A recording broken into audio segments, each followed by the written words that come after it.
বিচার বন্ধ ও কেন্দ্রীয় নেতাদের মুক্তি দাবিতে বিভিন্ন পোস্টার ও ব্যানার বহন করছে জামায়াত কর্মী সমর্থকরা। তারা আশা করছেন বিরোধী দলীয় নেত্রী আজকের এই সমাবেশ থেকে যুদ্ধাপরাধীর দায়ে গ্রেফতারকৃত শীর্ষ নেতাদের মুক্তির জন্য কর্মসূচি ঘোষণা করবেন। বিস্তারিত জানাচ্ছেন কমল দে।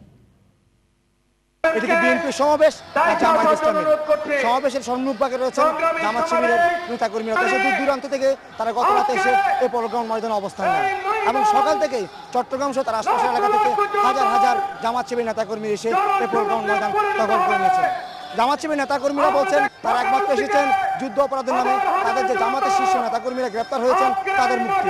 যুদ্ধাপরাধীর বিচারে আমরা চাই স্বচ্ছ হোক। এটা অনেক প্রশ্নের বৃদ্ধি এবং অনেক কি হচ্ছে প্রশ্নবিদ্ধ হয়েছে। এটা সরকার যুদ্ধাপরাধীর নামে এটা একটা মিথ্যা একটা ষড়যন্ত্র করে ইসলামী আন্দোলনকে বাংলাদেশে ব্যাহত করতে যাচ্ছে। আওয়ামী লীগ স্যার যে ইসলামী বিরুদ্ধে আন্দোলন করতে আছে, দেশের জন্য যে অবস্থা শুরু করছে, এটার জন্য আমরা প্রথম চাই এই সরকার চাই না। জামাত শিবির নেতাকর্মীরা বলছেন তত্ত্বাবধায়ক সরকার ইস্যুতে তাদের কোনো দাবি নেই।